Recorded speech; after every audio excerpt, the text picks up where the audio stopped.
अचवला हेॾे जय भोलमान ओ खयुनि कोन सरचवला कमर वठंदम खारे अचवारो जलयत थोरो विछोड़ो तुम्हारे अचवारो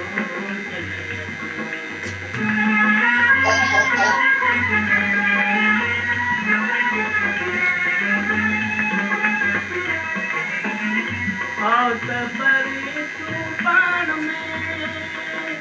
वो कालू करूं के गजवला आउत परे तूफान में वो कालू करूं के गजवला सूरज अंदर जा